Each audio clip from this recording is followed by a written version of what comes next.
Good morning to all of you guys. नमस्कार मित्रों। Let's crack UPSC CSC Hindi GS में आप सभी लोगों का स्वागत है। जैसा कि आप सब लोग जानते हैं, हम मॉडर्न हिस्ट्री के बारे में चर्चा कर रहे हैं। ठीक है। और हर एक टॉपिक के बाद में आपको क्वेश्चन की लिस्ट रहेगी, वो चाहे प्रीलिम्स का हो या मेंस का हो। ठीक है। तो अभी हम लोग बात कर रहे हैं सविनय अवज्ञा आंदोलन की। तो ये आज ऐसा फेज है जो हम लोग मिडिल फेज में जाएंगे आज, क्योंकि कल शुरू हुआ है। ठीक है, सविनय अवज्ञा, और हमने देखा हुआ था दांडी मार्च। बहुत वहाँ से क्वेश्चन तो नहीं आते हैं, लेकिन फिर भी जानना जरूरी है आपको, क्योंकि जहाँ से क्वेश्चन आते हैं तो वहाँ तक पहुँचने के लिए शुरुआत तो करनी पड़ेगी। ठीक है। तो हम लोग शुरू करते हैं। जो लोग सब्सक्राइब करना चाहते हैं वो मेरा कोड यूज कर लेंगे। और ये पेड बैचेस जो कल से स्टार्ट हुए हैं, अभी देर नहीं हुई है, तो आप लोग वहाँ पे इस कोड के साथ में सब्सक्राइब कर सकते हैं। AMR10 10% का डिस्काउंट आपको मिल जाएगा। PDF मिल जाएगी। हमारी हिस्ट्री का लेक्चर मिल जाएगा आपको, पॉलिटी का लेक्चर मिल जाएगा, पब्लिक एड मिल जाएगा। तो लगभग 70% पोर्शन जो है वो मैं कवर कराता हूँ यूपीएससी का। तो आपको वहाँ से वो मिल जाएगा। फिर स्टार्ट करते हैं हम लोग फटाफट। तो ये आप लोगों के लिए बिल्कुल फ्री क्लासेस हैं। सुबह 10 बजे ये क्लास होती है, जैसे कि आप देख रहे हैं। आज तो मुझे लग रहा है कि ये 12 बजे क्लास है। ठीक है। तो आज 12 बजे आप लोग इसको कर सकते हैं, जस्ट इस क्लास के बाद में ये। तो आज इसको 12 बजे आप कर सकते हैं। और इंडियन पॉलिटी, जैसा कि मैं बताता चलता हूँ आपको, कि यह 4 बजे होती है। कभी कभी थ्योरी भी होती है, और कभी कभी जैसी कंप्लीट होता है कोई टॉपिक, तो फिर इसके बाद में MCQ होता है। हिस्ट्री एनसीईआरटी, ये क्लास 12th की एनसीईआरटी आपको यहाँ पे मिल जाएगी। ठीक है। और फिलहाल तो अभी हम करंट अफेयर नहीं कर रहे हैं 12 बजे, लेकिन 12 बजे में इस एंशियंट हिस्ट्री आ जाए तो आप सब लोग यहाँ पे बिल्कुल फ्री क्लासेस। तो मैं टाइमिंग बता देता हूँ आपको, वैसे कंफ्यूजन नहीं रहेगा।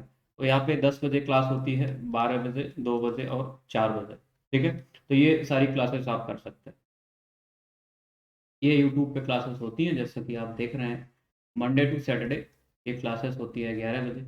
और लोक प्रशासन की क्लास जो होती है वो 5:30 बजे। ठीक है। जियोग्राफी और एथिक्स की क्लासेस भी आपको जल्द स्टार्ट की जाएगी, तो आप बहुत परेशान ना हैं। ठीक है। अगर आप इस कोड का इस्तेमाल करते हुए सब्सक्राइब करेंगे, यूज करेंगे, तो जो कि पेड बैचेस के लिए है, 10% का आपको इंस्टेंट डिस्काउंट मिल जाएगा। और इसके बाद में live daily live classes, structured courses, unlimited access और लाइव टेस्ट आप कर सकते हैं, कुछ कर सकते हैं। क्लास देखने के लिए मेरी, या सब्सक्राइब करने के लिए पेड बैचेज में, तो आप गूगल प्ले स्टोर से अनअकैडमी लर्निंग ऐप डाउनलोड करेंगे, और मेरा नाम सर्च करेंगे अमित कपूर, फॉलो कर लेंगे, तो सारी क्लासेस आपको मैसेज के थ्रू मिलती रहेंगी। ये उसे मैं टेलीग्राम लिंक मैंने दे रखा हुआ, तो जिन लोगों को टेलीग्राम पे आना है वो यहाँ पे ज्वाइन कर सकते हैं। ठीक है। अनअकैडमी _ अमित कपूर, यहाँ से आपको PDF मिलती रहेगी। अपने बारे में कुछ बता देता हूँ। मैंने बीटेक किया हुआ कंप्यूटर साइंस है, यूपीपीसीएस में यूपीएससी में अपेयर हो चुका हूँ। लोक प्रशासन पढ़ाता हूँ, लगभग 60 से 70% पोर्शन कवर करता हूँ जीएस के लिए। टॉप मोस्ट फैकल्टीज़ हैं, जैसा कि आप जानते हैं। 15,000 से अधिक कोर्सेज इनके हैं। तो आप प्लस सब्सक्राइब कर सकते हैं। प्लस की फीस आप देखिए, एक साल की 49,500। मेरा कोड यूज करेंगे तो इंस्टेंट आपको 10% का एक्स्ट्रा यहाँ पे ऑफ मिल जाएगा, डिस्काउंट मिल जाएगा। कोड यूज कर लेंगे आप AMR10। 2 साल का भी है और 3 साल का भी यहाँ पे बैचेज हैं। और एक मित्र और जो अभी नई नई तैयारी में आए हुए हैं, जिनको कुछ भी नहीं पता है, वो आइकॉनिक करेंगे। 12th या जो कि ग्रेजुएशन में है, उन लोगों के लिए बहुत अच्छा रहता है। शुरू से तैयारी कर सकते हैं। और अगर आप 21 साल की आयु में ऐसे बैचेस को सब्सक्राइब करते हुए अगर आप तैयारी करते हैं, तो आप यकीनन मानिए कि 21 साल या 22 साल में आप IAS बन सकते हैं। तो ये बहुत अच्छा अप्रोच है, तो इसको आप लोग कर सकते हैं। ठीक है। इसमें मेरा कोड यूज कर लेंगे 10% का डिस्काउंट के साथ में। और PDF मेरा पर्सनल गाइडेंस, आप मुझे क्वेश्चन लिख के भेज सकते हैं। ठीक है। तो आप यहीं से शुरुआत कर सकते हैं। आइकॉनिक बेस्ट है, मेंटोरशिप दी जाती है। पर्सनल गाइडेंस मतलब पर्सनल कोच दिया जाता है, वो सब कुछ बताता है। मैंने बताया मित्रों कि ये 8 तारीख से, यानी कि कल से बैचेस स्टार्ट हुए हैं। 6 महीने का बैच है, एक साल का बैच है, एक 2 साल का है। और NCERT बैचेस भी कल से स्टार्ट हुए हैं। तो आप लोग यहाँ पे कर सकते हैं। मेरा कोड याद रखेंगे, AMR10। और अगर कोई प्रॉब्लम है तो प्रॉब्लम के लिए मुझे मैसेज कर सकते हैं अनअकैडमी पे, जो मेरा टेलीग्राम लिंक हमने दिया हुआ है। ये हो गया है मित्रों, तो इसका आप हटा देते हैं। आइकॉनिक और प्लस ऑप्शनल को जोड़ के यहाँ पे कॉम्बो बनाया गया है। जीएस और ऑप्शनल के लिए, तो इसमें बहुत कम फीस रखी गई है। और मेरा कोड यूज कर लेंगे तो आपको बहुत ज़्यादा फीस यहाँ पे और भी कंसेशन हो जाएगा, मतलब 10% और एक्स्ट्रा डिस्काउंट आपको मिल जाएगा।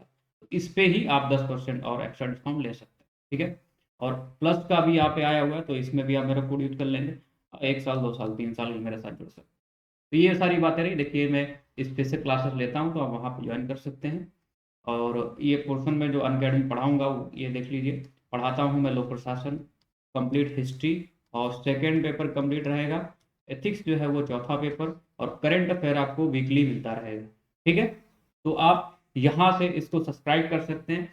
ये सारी चीज़ें आपको मिलती रहेंगी, इंस्टेंट मिल जाएंगी, ठीक है। इतना तो मुझे लग रहा है कि आईएएस के लिए तैयार तो कर ही सकता हूँ इतना आप लोगों को, कि हाँ आप आईएएस की बेहतर तैयारी कर सकें, ठीक है। स्टार्ट करते हैं। हमने बहुत सारी बातें कर ली हुई है, ये सब हमने कंप्लीट कर लिया हुआ है। और आज हम लोग बात कर रहे हैं इस साइड में। तो ये 1929 का कांग्रेस का लाहौर अधिवेशन और पूर्ण स्वराज की मांग, इसके बीच में एक फेज हमने बताया था, वो यहाँ पे गायब हुआ है। जैसा कि सविनय अवज्ञा आंदोलन, ठीक है, तो उसकी हम लोग चर्चा कर रहे हैं, और वहीं से सारी प्रक्रियाएं आ रही हैं, ठीक है। तो इसकी हम लोग बात करने वाले हैं। हम लोग चलते हैं एकदम से फटाक से और शुरू करते हैं।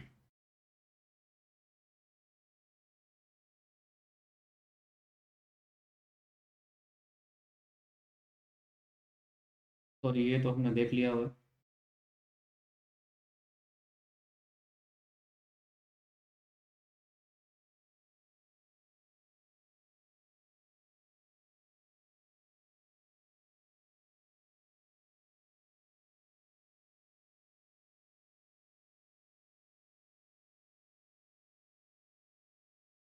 ये हमने बात की हुई थी।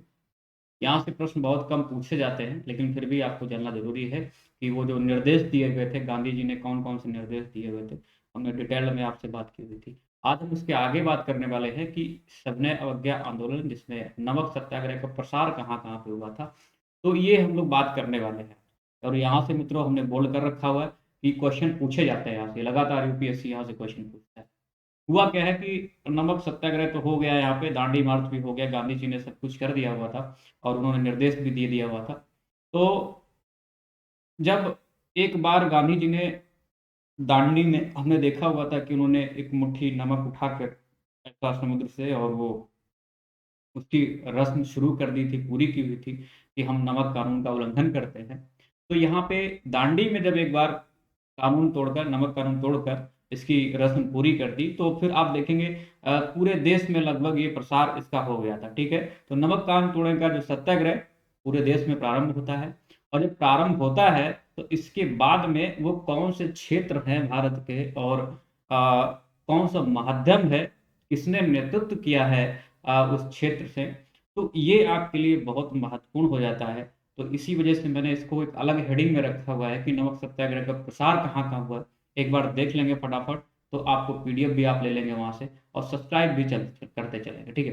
तो देखो यहाँ पे जैसे पूरे देश में प्रारंभ, ये नमक सत्याग्रह जैसा प्रारंभ हुआ है, इसका प्रसार कहाँ पे है? सबसे पहला क्वेश्चन पूछा है यूपीएससी ने 2015 में, तमिलनाडु में तंजौर के समुद्री तट पर सी राजगोपालचारी यहाँ पे रहेंगे। नाम याद रखेंगे सारे, भूलना नहीं है आपको। मैं 2 3 बार इसको डिक्टेट कर दूंगा आपको, क्या क्या नाम है एक बार देख लो। तमिलनाडु में सी राजगोपालचारी, तंजौर समुद्री तट जो हमने बताया हुआ था आपको, पूर्वी इलाका, ऐसे में एक बार मैप से बना देता हूँ। ये जो एरिया है, ठीक है, यहाँ पे ये तंजौर, तो यहाँ पे ये सी राजगोपालचारी रहेंगे। और इन्होंने क्या किया हुआ था कि तिरुचिरापल्ली से लेके वेदारण तक की, हाँ वेदारण तक, रणम तक की, यहाँ पे उन्होंने नमक यात्रा की थी, ठीक है। तो ये ध्यान रखा है इन्होंने कहाँ कहाँ तक की यात्रा की हुई है। तो वेदारण तक की, तिरुचिरापल्ली से लेके यहाँ तक। और एक और एरिया है जो कि आप देखेंगे भारत के पश्चिमी घाट का एरिया, जिसको हम लोग मालावर बोलते हैं। तो और एक चीज और मैं बताऊंगा आपको कि तमिलनाडु का तंजौर समुद्री तट जो है, जहां पे सी राजगोपालाचारी इसका नेतृत्व कर रहे थे, वहां पे आपको ऐसे भी पूछा जा सकता है कोरोमंडल तट। तो इसको हम, आप लोग थोड़ा ज्योग्राफिकल रीजन आप देख लीजिए यहाँ पे, इसको कोरोमंडल तट भी हम लोग बोलते हैं, ठीक है। ऐसा लिखा रहेगा, जैसे आप एटलस देखेंगे मैप वाला, तो उसमें आपको बड़ा बड़ा सा इधर दिखेगा कोरोमंडल। तो अगर आपसे पूछा जाए कि कोरोमंडल तट पे किसने जो है वो इसका नेतृत्व किया था, तो आप उसको भी सही कर सकते हैं, श्री राजगोपालचारी। वैसे तो यहाँ पे साफ साफ लिखा हुआ है तंजौर के समुद्र, लेकिन अगर व्यापक स्तर पे पूछा जा रहा तो व्यापक स्तर पे आप अगर कोरोमंडल पूछा जा रहा तो आप उसको टिक कर सकते हैं, गलत नहीं होगा। ठीक है। दूसरा, मालावर में के कलप्पन ने कालीकट से पयानूर तक की नमक यात्रा की हुई थी, तो इनका भी महत्वपूर्ण यहाँ नाम है और यात्रा इन्होंने की हुई है, तो ध्यान देंगे आप लोग। ठीक है। तो मालावर के कलप्पन के कालीकट से आप देखेंगे पयानूर तक की उन्होंने यात्रा की, नमक यात्रा। और असम की मैं बात करूं तो असम में सत्याग्रहियों का एक दल सिलहट से बंगाल के, नाम याद रखेंगे सारा, नोआखाली समुद्र तट पर नमक भराने पहुंचा। ठीक है। तो इसको भी ध्यान रखेंगे। कहाँ पे? वो सिलहट समुद्र, यहाँ पे देखेंगे असम के एक दल है सिलहट से लेके बंगाल के नोआखाली समुद्र के यहाँ तक पहुंचा हुआ। ठीक है। अब एक और यहाँ पे देखेंगे आंध्र प्रदेश में किस तरह की प्रक्रिया हो रही है।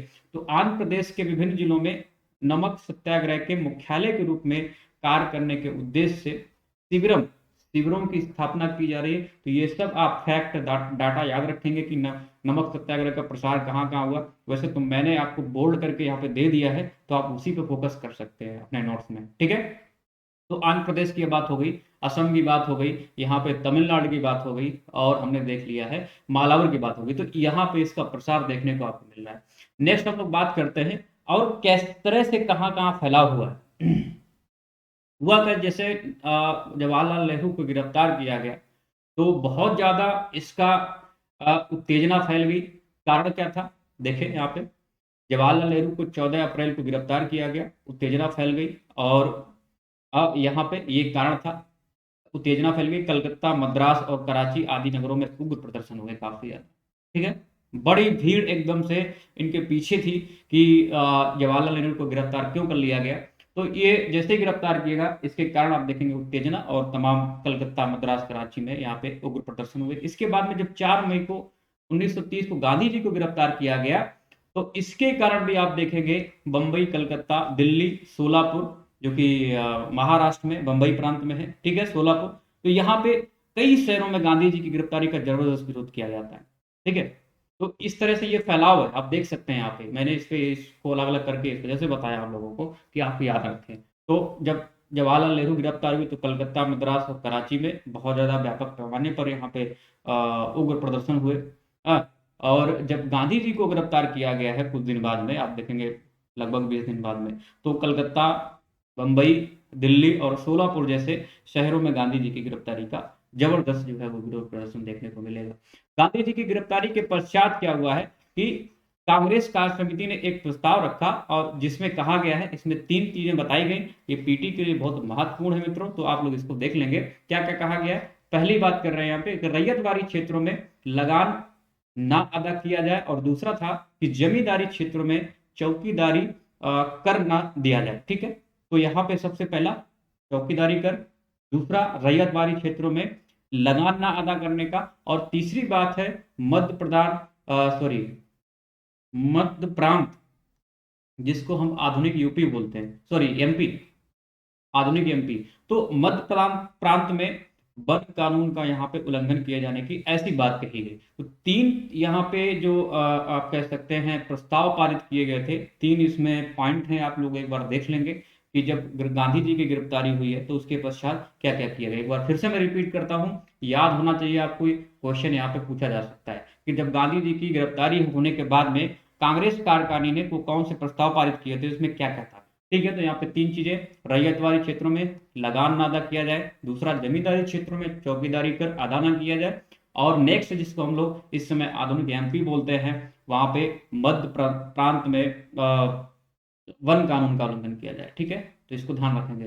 देन इसके बाद में क्या होता है कि विद्रोह के कोई अन्य क्षेत्र और तरीके हम लोग देख लेते हैं। अभी तो हमने मेन देख लिए कि कलकत्ता है, सोलापुर है, बंबई है, दिल्ली है, कराची है, यहाँ पे प्रक्रियाएं हो रही है। लेकिन कुछ और भी भारत के अन्य क्षेत्र हैं जहाँ पे क्या माध्यम अपनाए गए थे विद्रोह के, और कौन से वे क्षेत्र थे, इस पे भी हम लोग बात करते हैं। देखते हैं कि देश के अन्य भागों में भी विद्रोह एवं तीव्र प्रतिक्रिया जो है वो व्यक्त की जा रही है। अगर हम बात करें यहाँ पे तो चटगांव, जो कि इस समय बांग्लादेश में है, ठीक है। चटगांव में सूरसेन ने यहाँ पे मोर्चा संभाला हुआ था और इन्होंने क्या किया हुआ था, प्रांतीय सरकार की स्थापना की घोषणा की हुई थी, ठीक है। तो चटगांव में सूरसेन यहाँ पे वो नेतृत्व करते हैं। पेशावर में बात करें तो पेशावर में खान बहादुर सॉरी खान अब्दुल गफ्फार खान, ठीक है। खान गफ्फार खान या खान अब्दुल गफ्फार, इनके कई नाम हैं, हम लोग देख लेंगे एक बार, ठीक है। तो पेशावर में खान अब्दुल गफ्फार खान, यहाँ पे देखेंगे कुछ पॉइंट। सबसे पहला पॉइंट इसमें कि खान अब्दुल गफ्फार खान ने, जिन्हें बादशाह खान और सीमांत गांधी के नाम से भी जाना जाता था, खुदाई खिदमतगार नामक स्वयंसेवी संगठन का गठन किया हुआ था और इसे लाल कुर्ती के नाम से भी जाना जाता था। खुदाई खिदमतगार ने पठानों की राष्ट्रीय एकता का नारा बुलंद किया और इसमें मजदूरों की दशा में सुधार की मांग की, ठीक है। इसने क्या किया, जो मेन तरीका अपनाया हुआ है यहाँ पे, सबसे पहला जो तरीका है, पठानों की राष्ट्रीय एकता का नारा बुलंद किया। और दूसरा जो उन्होंने मांग की हुई है, ये नमक सत्याग्रह के अंतर्गत ही है, सविनय अवज्ञा के अंतर्गत ही है। क्या है आप देखो यहाँ पे, इसने मजदूरों की दशा में सुधार की मांग की हुई थी, जिनका खुदाई खिदमतगार जो आप देख रहे हैं यहाँ पे एनजीओ है इनका, स्वयंसेवी संगठन है। इसने क्या किया हुआ है, नमक सत्याग्रह के तहत, या आप कह सकते हैं कि सविनय अवज्ञा के अंदर ही मजदूरों की दशा में सुधार की मांग की। तो इन्होंने मजदूरों की दशा में सुधार की मांग करते हुए इसका विरोध किया हुआ था, ठीक है, कि यहाँ पर सुधार किया जाए। तो ये पेशावर में अब खान अब्दुल गफ्फार खान है। और नेक्स्ट हम चलते हैं, जो कि और ज्यादा यहाँ पे क्षेत्रीय विस्तार हुआ है। अन्य प्रांतों, यहाँ पे थोड़ी सी बात समझ लेंगे आप थोड़ा सा, क्या है यहाँ पे कि अन्य प्रांतों में मुसलमान जहां सत्याग्रह आंदोलन में तटस्थ रहे, तो वहीं पे आपने देखा हुआ है, जो एरिया आप खान अब्दुल गफ्फार खान के उधर आ रहा है, जो कि उत्तर पश्चिमी सीमांत प्रांत है, क्योंकि वो वहीं से बिलोंग करते थे, ठीक है। तो यहाँ पे अन्य प्रांतों में मुसलमान जहाँ पे सत्याग्रह आंदोलन में तटस्थ रहे थे, और तटस्थ का मतलब आप समझते हैं, ना तो वो भारत के लिए लड़ रहे थे, आंदोलन कर रहे थे, और ना ही वो अंग्रेजों की तरफ पे थे, ठीक है। तो वो तटस्थ थे, एकदम से न्यूट्रल थे।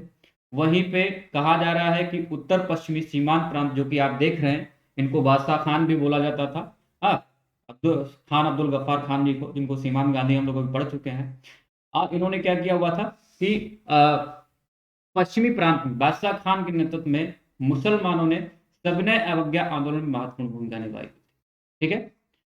सोलापुर की बात करें तो सोलापुर बंबई प्रेसिडेंसी में 7 मई से प्रारंभ हुई हड़ताल में हजारों जो मिल मजदूर थे, इन्होंने क्या किया, मिल मजदूर काम छोड़कर प्रदर्शनकारियों से ये मिल गए, तो यहाँ पे उन्होंने हड़ताल का आयोजन किया हुआ, ठीक है।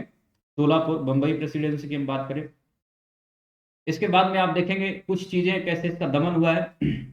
मजदूरों ने पुलिस को खदेड़कर समानांतर सरकार कायम कर लिया और 1 सप्ताह तक शहर पर उनका कब्जा रहा। तो ये खास बात मित्रों यहाँ पे क्या है कि 2 समानांतर सरकारें यहाँ पे आपको देखने को मिल रही हैं। एक तो आपने देखा चटगांव में, कहाँ पे, चटगांव में, जो कि आप देख रहे हैं सूरसेन की उसकी उनके नेतृत्व में बनी हुई थी। और दूसरी जो है यहाँ पे, वो आप देख रहे हैं सोलापुर, ठीक है। सोलापुर में देख हड़तालें हुई थी, लेकिन यहाँ पे भी समानांतर शासन कायम कर दिया गया था, भले ही 1 हफ्ते के लिए रहे, लेकिन फिर भी आप ये पीटी पॉइंट ऑफ व्यू से ध्यान रखेंगे, ठीक है। फिर इसमें क्या, मार्शल लॉ लागू करके 16 मई को तक सरकार ने दोबारा से इस शहर को अपने नियंत्रण में ले लिया हुआ था, या नियंत्रण कायम कर लिया हुआ था, ठीक है। तो ये 2 आप मुद्दे देख लेंगे यहाँ पे, जहाँ पे समानांतर सरकारें हुई। इसके बाद में हम बात करें, धारासणा की बात करें, तो धारासणा नमक सत्याग्रह में सबसे तीव्र क्रिया कहाँ पे हुई है, धारासणा में हुई। और यहाँ 21 मई 1930 को सरोजनी नायडू, इमाम साहब और गांधी जी के जो पुत्र हैं मणिलाल ने 2000 आंदोलनकारियों के साथ धारासणा नमक कारखाने पर धावा बोल दिया था, ठीक है। तो उन्होंने धावा बोला हुआ है, तो तरीके क्या अपनाए गए हैं, नमक कारखाना पे ही धावा बोल दिया गया है, ठीक है। इन्होंने कोई दूसरा तरीका नहीं अपनाया हुआ है, सीधा जो नमक सत्याग्रह था जिस तरह से उन्होंने देखा हुआ है, उसी तरह का यहाँ पे, इसमें कोई अलग तरीका नहीं अपनाया गया। तो धारासणा में ये नाम याद रखेंगे, कब हुआ है, 21 मई 1930 को सरोजिनी नायडू, इमाम साहब और गांधी जी के पुत्र मणिलाल ने 2000 आंदोलनकारियों के साथ में यहाँ पे नमक कारखाने पर धावा बोला, ठीक है। तो ये सारी चीजें आप लोग ये सारी चीजें मैं मुख्य मुख्य बता रहा हूं, तो आप सारी चीजें याद कर लेंगे, एक दो बार पढ़ेंगे। इसके बाद और भी हम बात करें तो ये एरिया आप देखेंगे कि वडाला, बम्बई और सैनिकोट्टा या कट्टा आप बोल सकते हैं, सैनिकोट्टा ऐसे ही बोल सकते हैं, कर्नाटक में, आंध्र प्रदेश, मिदनापुर, बालासोर, पुरी और कटक के नमक कारखानों में भी इसी तरह के प्रदर्शन हुए थे, जिस तरह के प्रदर्शन आपने देखा हुआ है धारासणा में हुआ है। ठीक है, जिस तरह के प्रदर्शन धारासणा में हुआ है उसी तरह के प्रदर्शन आप नाम याद कर लेंगे एक बार, कहाँ कहाँ, वडाला, बम्बई, सैनिकोट्टा या सैनिकुट्टा, ये कर्नाटक में है, आंध्र प्रदेश मिदनापुर, बालासोर, पुरी, कटक, कि ये यहाँ पे भी कारखानों में भी इस तरह के प्रदर्शन हुए। ठीक है, और बिहार की अगर हम बात करें, बिहार की अगर हम बात करें तो बिहार में नमक सत्याग्रह में चौकीदारी करके विरोध में हुआ है। ठीक है, यहाँ पे आप देखेंगे नमक सत्याग्रह नहीं है बिल्कुल से भी, तो फोकस यहाँ पे रहना चाहिए आपका। बिहार में क्या है, चौकीदारी करके विरोध में, तथा चौकीदारी और चौकीदारों और चौकीदारी पंचायत के प्रभावशाली सदस्यों के इस्तीफे की भी मांग की गई यहाँ पे। तो दो चीजें यहाँ पे इन्होंने जो विरोध प्रदर्शन के माध्यम अपनाया वो क्या है, चौकीदारी टैक्स ना अदा करना, उसके विरोध में सत्याग्रह करना, नमक सत्याग्रह करना, और चौकीदारी और चौकीदारों के पंचायत के प्रभावशाली सदस्यों के जो है वो इस्तीफे की मांग करना, मतलब एक तरह से कह सकते हैं जो पंचायत है उसके इस्तीफे की मांग की जा रही है। अब हम देखते हैं इसका जो एरिया है, यह आंदोलन भागलपुर, सारण और मुंगेर जिले में विशेष रूप से सफल रहा। तो इसको भी आप लोग पीटी पॉइंट ऑफ व्यू से या जो बीपीएससी का एग्जाम देते हैं उनके लिए। ठीक है, भागलपुर में देखो राजेंद्र प्रसाद और अब्दुल बारी ने आंदोलनकारियों को यहाँ पे संबोधित किया। तो यहाँ पे नेतृत्व कौन कर रहा था, राजेंद्र प्रसाद और अब्दुल बारी जैसे आंदोलनकारी यहाँ पे इस आंदोलन का समर्थन कर रहे थे या नेतृत्व कर रहे थे। ठीक है, तो ये बिहार का एरिया हो गया। अब हम बात करते हैं नेक्स्ट गुजरात में। गुजरात में यहाँ पे देखिए टैक्स ना अदा करने की बात कही गई है। ठीक है, गुजरात में आप देख लीजिए थोड़ा सा, गुजरात में दो चीजें हुई हैं, दो माध्यम अपनाए गए। पहला है गुजरात में कर ना अदा करने के मुद्दे को लेकर जबरदस्त आंदोलन हुआ है, और जो एरिया आप देखिए खेड़ा जिले में आनंद है, और बोरसद एवं नदियाद जिले में, सूरत जिले के बारदोली क्षेत्र में अगर बात करें तो बारदोली, खेड़ा, बोरसद, नदियाद, और भड़ौत जिले के जम्मूसर क्षेत्र में। ठीक है, ये भड़ौत जिले का जम्मूसर एकदम लास्ट में आप देखेंगे, पाकिस्तान की सीमा से मिलता है जाके, लगभग 50 60 70 किलोमीटर वहां पे सीमा रह जाती है। ठीक है, तो भड़ौत जिले के जम्मूसर क्षेत्र में, और यहाँ पे टैक्स ना अदा करने का तो जबरदस्त आंदोलन चला ही चला, साथ में वन नियमों का भी यहाँ पे क्या किया गया, उल्लंघन किया गया है। क्योंकि यहाँ पे आप देखेंगे जो जनजातीय क्षेत्र थोड़ा सा रहता है, और यहाँ पे काफी ज्यादा जनजाति लोग रहते हैं, तो वो क्या करते हैं, लकड़ी इकट्ठा करना है और उनको जलाने के लिए, और जंगलों में अपना वो जो चरागा एक तरह से पशुओं को चराने के लिए ले जाना। तो ये सारा वहां पे क्या सरकार ने यहाँ पे देखेंगे कि एक तरह से प्रतिबंध लगा रखा हुआ था।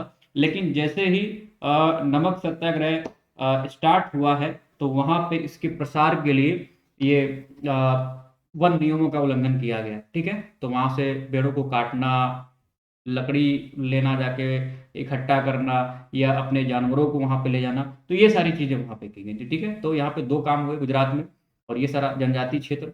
ठीक है, नेक्स्ट देखते हैं हम लोग असम में किस तरह का मुद्दा हुआ।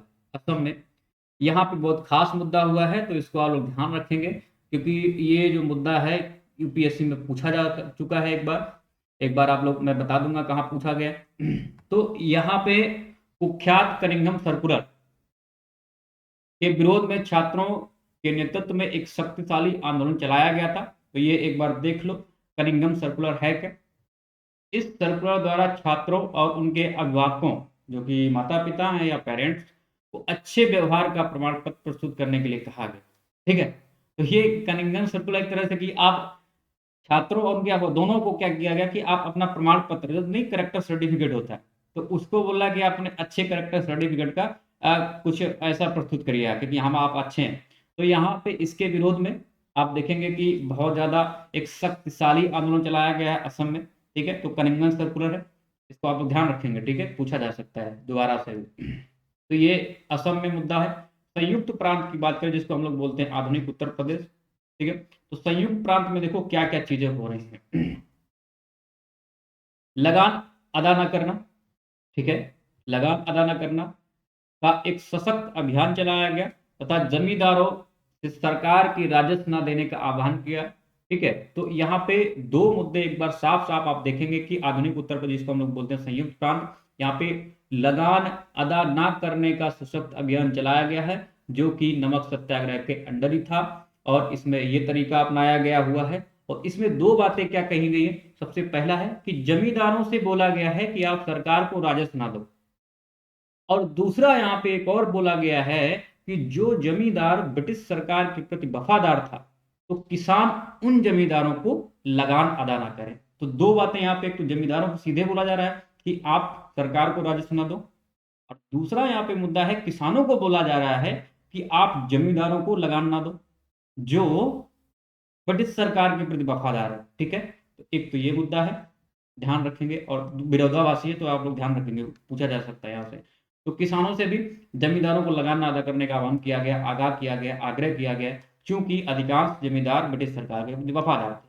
अक्टूबर 1930 में इसमें फिर ये शांत हो गया, लेकिन इसके बाद में फिर से यहाँ पे तेजी आती है, और आगरा रायबरेली में इसमें उल्लेखनीय सफलता हासिल की हुई थी। ठीक है, तो ये आगरा और रायबरेली में ये दोबारा से तेजी आती हुई है, इसके बाद में ये इस तरह से सफल होता है। ठीक है, तो संयुक्त प्रांत में ये है, और यहाँ पे जो आंदोलन कर रहे हैं समझ सकते हैं, यहाँ पे जवाहरलाल नेहरू मेन भूमिका निभाते हैं।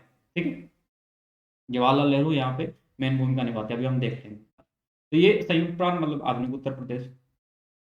मणिपुर में हम बात करें, ठीक है, तो मणिपुर एवं नागालैंड इन क्षेत्रों में भी आंदोलन में साहसिक भूमिका निभाई हुई है, और यहाँ पे नागालैंड की जो रानी है गैडनल्यू ने सिर्फ 13 वर्ष की उम्र में ब्रिटिश शासन के विरुद्ध अपना झंडा उठा लिया और विद्रोह को प्रशंसनीय नेतृत्व प्रदान किया। और जो रानी शब्द है, ये जो रानी शब्द है, ये जवाहरलाल नेहरू ने दिया हुआ है। ठीक है, तो नागालैंड की रानी ने ये मणिपुर और नागालैंड में यहाँ पे क्या किया, नेतृत्व किया है। मात्र 13 वर्ष की आयु में उन्होंने नेतृत्व किया हुआ, और उनको फिर 1932 में गिरफ्तार कर लिया जाता है, उनको फिर आजीवन कारावास की सजा दे दी जाती है। हाँ, और आगे हम देते हैं आंदोलनकारी को विभिन्न माध्यमों को अपनाया गया। क्या क्या माध्यम अपनाए गए वो तो हमने देख लिया, एक बार और सीरियल से देख लेते हैं कि क्या क्या माध्यम अपनाए गए।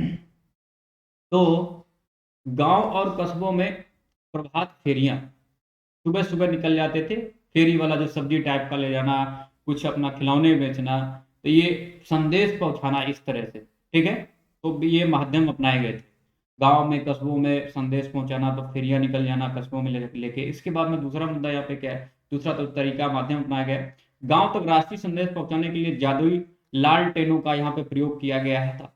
बच्चों ने वानर सेना और लड़कियों ने मंजरी सेना का यहाँ पे ऐसा गठन किया गया था। तो ये भी क्या करते थे, गांव गांव शहर शहर कस्बों कस्बों में क्या करते थे, ये संदेश पहुंचाते थे। ठीक है, तो ये माध्यम अपनाए गए। और एक और है यहाँ पे माध्यम कि गैर कानूनी सूचना पत्र तथा पत्रिकाओं में भी आंदोलन को लोकप्रिय बनाने में बहुत महत्वपूर्ण भूमिका निभाई होती। ठीक है, तो कई सारे ऐसे जो न्यूज़पेपर थे, सूचना पत्र थे या पत्रिकाएं थी, उन्होंने भी आंदोलन को लोकप्रिय बनाने में कोई कसर नहीं छोड़ी हुई थी। तो ये 3-4 आप याद रखेंगे फैक्ट कि आंदोलनकारियों ने कौन कौन से माध्यम अपनाए हुए थे, लालटेन, प्रभात फेरियां, वानर सेना, मंजरी सेना इत्यादि, या गैर कानूनी सूचना पत्र या पत्रिकाओं का यहाँ पे क्या किया हुआ है ये। ठीक है, आंदोलन का हम लोग प्रदर्शन का प्रभाव देखते हैं कि क्या क्या प्रभाव हुआ है, कैसे कैसे क्या प्रभाव हुआ, किस पे ज्यादा प्रभाव पड़ा हुआ है। देखते हैं प्रदर्शन का प्रभाव। सबसे नंबर 1 पे हम देखेंगे यहाँ पे विदेशी कपड़ों तथा अन्य वस्तुओं के आयात में कमी आ गई थी। ठीक है, जो विदेशी वस्तु हमने देखा हुआ था, गांधी जी ने कहा था कि अगर आप बहिष्कार कर सकते तो करिए सबका। ठीक है, तो बहिष्कार किया गया यहाँ पे। तो कब विदेशी कपड़े और अन्य वस्तुओं के आयात में काफी कमी आ गई। सरकार को शराब उत्पाद शुल्क और भू राजस्व के रूप में प्राप्त होने वाली आय में अत्यधिक कमी आई हुई थी। जैसा कि आपने देखा हुआ था, गांधी जी की जो कह सकते हैं निर्देश थे, जो एक तरह से निर्देश दिए गए थे, जहाँ पे अगर लगान अदा नहीं कर सकते हैं तो आप लगान ना अदा करें।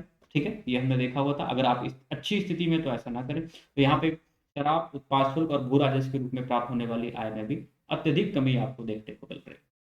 व्यवस्थापिका सभा के चुनाव का व्यापक ढंग से बहिष्कार किया गया हुआ था। ये भी है, यहाँ पे एक मुद्दा आया हुआ कि प्रदर्शन का प्रभाव क्या पड़ा हुआ था, पूछा जा सकता है आपसे कि असहयोग आंदोलन का जब हुआ, इसके बाद में नमक सत्याग्रह का प्रभाव क्या हुआ है। ठीक है, तो ये सारे प्रभाव आपको देखने को मिलेंगे और ये पीटी में आपसे बखूबी पूछे जा सकते हैं, हूबहू पूछे जा सकते हैं, ऐसे ही। ठीक है, नेक्स्ट हम लोग बात करते हैं जन आंदोलन की व्यापकता क्या थी। तो इस आंदोलन में लगभग समाज के हर एक वर्ग ने हिस्सा लिया हुआ था। ठीक है, तो इस आंदोलन में समाज के विभिन्न वर्गों ने हिस्सा लिया हुआ था।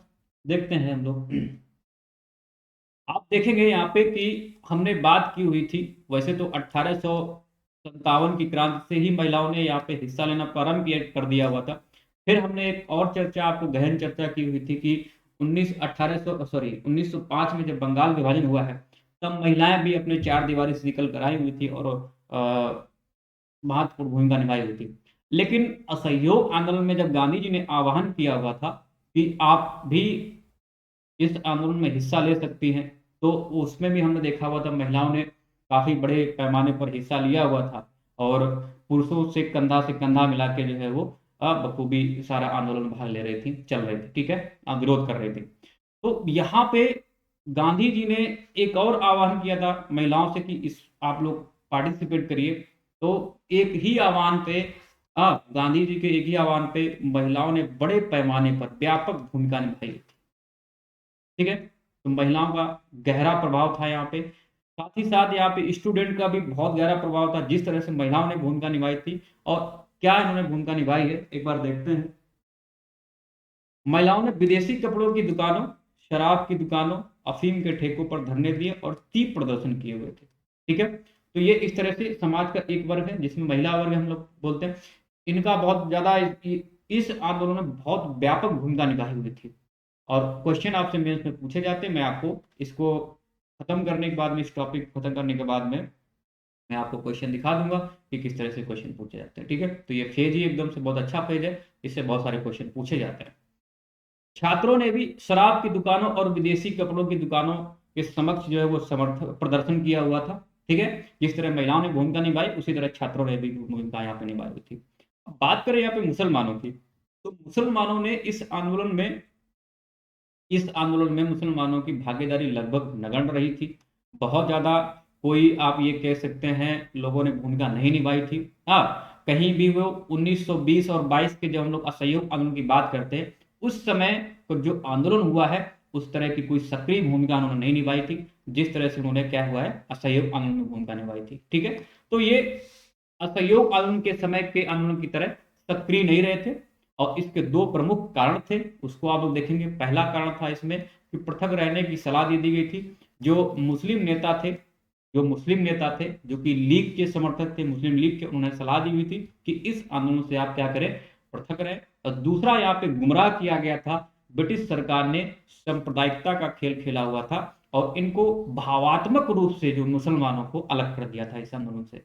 ठीक है, तो यहाँ पे लेकिन फिर भी हमने देखा हुआ था, क्या देखा हुआ था, हमने देखा हुआ था सीमांत गांधी, बहादुर खान, हाँ, खान अब्दुल गफ्फार खान, इन्होंने जो हमारा उत्तर पश्चिमी सीमा प्रांत है, नॉर्थ वेस्ट फ्रंटियर की अगर हम बात करें, तो यहाँ पे आपने देखा होगा, अभी हमने बात डिस्कस किया होता है कि उन्होंने बहुत बड़ी भूमिका निभाई हुई थी। ठीक है, तो इन सब जो मुसलमान थे, भागीदारी नगण्य होने के बावजूद भी कई सारे ऐसे मुसलमान हैं जिनका आप बेस्ट एग्जाम्पल ले सकते हैं। खान अब्दुल गफ्फार खान, सीमांत गांधी या बहादुर खान, ये तीनों उन्हीं के नाम है। उन्होंने नॉर्थ वेस्ट सीमा प्रांत में बहुत बड़ी भूमिका निभाई थी, जिन्होंने मजदूरों के समर्थन में मांग की हुई थी। ठीक है, तो ये यहाँ पे मुसलमान बिल्कुल नगड़ रहे थे, ऐसा कह सकते हैं। बिहार और बंगाल तथा दिल्ली के बुनकरों ने भी आंदोलन में भूमिका निभाई थी, प्रमुखता से भूमिका निभाई हुई है, तो इसको ध्यान रखेंगे आप लोग, जो यहाँ के बुनकर हैं, दिल्ली, बंगाल और बिहार।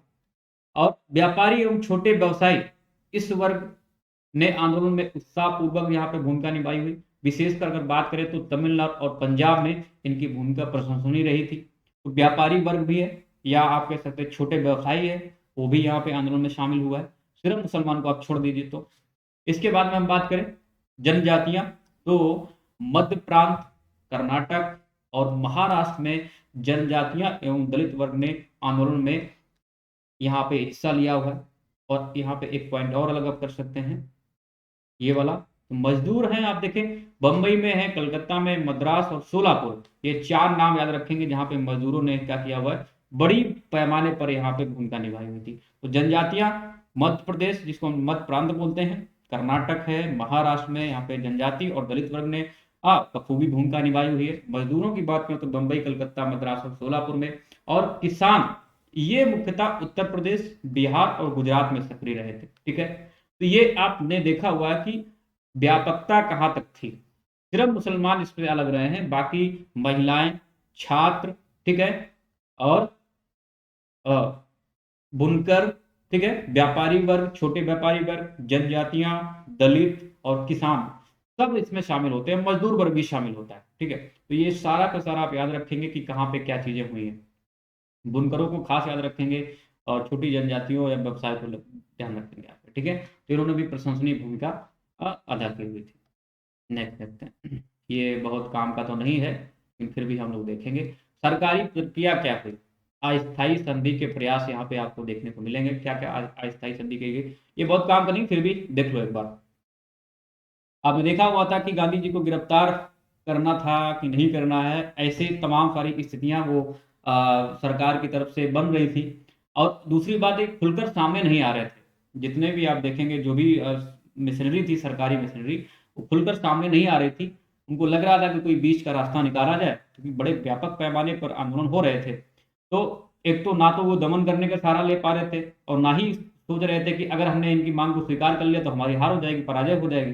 तो एक तो ना तो दमन करने की बात कर रहे थे और ना ही ये समझौता करने की बात कर रहे थे। तो या इस तरह की स्थिति बनी हुई थी। और देखते हैं क्या है यहाँ पे कि सरकार की स्थिति दमन का सहारा लेने के मुद्दे पर काफी समय पर कैसी थी, डामाडोल रही है। और वह गांधी जी को गिरफ्तार करने पर भी काफी हिचकिचाती रही थी। लेकिन हमने देखा हुआ था कि गिरफ्तार कर लिया गया था इनको, कब किया गया था, मई में, ठीक है, 1930 को। लेकिन जब एक बार इन्हें दमन की कार्रवाई प्रारंभ कर दी, तो फिर उसके दमन चक्र का जैसे सिलसिला ही प्रारंभ हो गया हो। और उसने नागरिक स्वतंत्रता के हनन के सभी जो तरीकों पर भरपूर उपयोग किया हुआ था, जिसमें प्रेस की स्वतंत्रता भी शामिल थी। हाँ, प्रेस पर प्रतिबंध लगा दिया गया था। प्रांतीय सरकारों को नागरिक अवज्ञा संगठनों की स्वतंत्रता को कुचलने की पूरी छूट दे दी गई थी, पूरी तरह से छूट प्रदान की गई थी। यद्यपि जून माह तक जून माह तक कांग्रेस कार्यकारिणी को अवैध घोषित नहीं किया गया था, किंतु निहत्थे प्रदर्शनकारियों पर यथासंभव लाठीचार्ज करने तथा घातक प्रहार किए गए थे। हाँ, कई लोग मारे गए थे, हजारों लोग घायल हुए थे। और गांधी जी से लगभग 90,000 जो लोग थे, उनको, जो स्वतंत्रता सेनानी थे, उनको जेल में ठूस दिया गया था। ठीक है, तो इतनी व्यापकता, आप कैसे भयावहता आप देख सकते हैं, कितना भयावह स्थिति बनी हुई है। ठीक है, फिर इसके बाद में कुछ मुद्दे और आते हैं। क्या आते हैं मुद्दे, एक बार देखते हैं। तो ये स्थिति इस तरह से बनी हुई है। ये थोड़ा काम का एक बार देख लेते हैं कि क्या काम का है यहाँ पे, किस तरह से चीजें चल रही है। और इस, आप देखेंगे जो ये प्रक्रिया पूरी, इस टाइम शायद मुझे लग रहा है कि वो बेन मिलर रहता है यहाँ पे। ठीक है, बेन मिलर शायद, हाँ यही वही है यहाँ पे इस टाइम जो अमेरिकी पत्रकार है, उसको कवर कर रहा है स्टोरी। तो आपको कभी ऐसा लगे कि उस टाइम कौन था कवर कर रहा, तो आप नाम याद रखेंगे। ठीक है, बेन मिलर, मिलर भी याद रखेंगे तो कोई दिक्कत नहीं। बेन मिलर अमेरिकी पत्रकार है, वो इसको कवर कर रहा है। ठीक है, तो ये सारे मुद्दे हैं। अब हम थोड़ा सा काम का है, इसको देखते हैं आगे क्या हुआ। सरकारी दमन एवं साइमन कमीशन की रिपोर्ट के प्रकाशन ने आंदोलनकारियों के प्रति सरकार की घृणा को, हमने देखा हुआ था, उजागर कर दिया हुआ है। और साइमन कमीशन की रिपोर्ट में डोमिनेंट स्टेट, जिसकी हम लोग बात करते हैं, ठीक है, दमन चक्र जिस तरह से चलाया गया, तो जिस तरह की सरकार के प्रति घृणा नागरिकों में उभर के आई, वो यहाँ पे दिख रही है। और दूसरा है कि साइमन कमीशन की रिपोर्ट में डोमिनेंट स्टेट का कोई उल्लेख नहीं किया गया था, हमने देखा हुआ था, सारी चीजें पड़ी हुई है। उल्लेख न किए जाने पर राष्ट्रवादी और भी असंतुष्ट हो गए, और यहाँ तक कि जो उदारवादी थे, जो कि आप देख रहे थे एक संवैधानिक तरीके से आलोचना करने की बात करते थे, यहाँ पे उदारवादियों ने भी सरकार की तीव्र आलोचना प्रारंभ कर दी, तथा सरकार से उसका पूर्णतया जो है वो मोह भंग हो जाता है। ठीक है, जुलाई 1930 में भारत के तत्कालीन वायसराय ने, ठीक है, इरविन है इस समय, गोलमेज सम्मेलन का प्रस्ताव रखा। और डोमिनियन स्टेट की मांग पर चर्चा करने के मुद्दे को इसका लक्ष्य घोषित किया हुआ।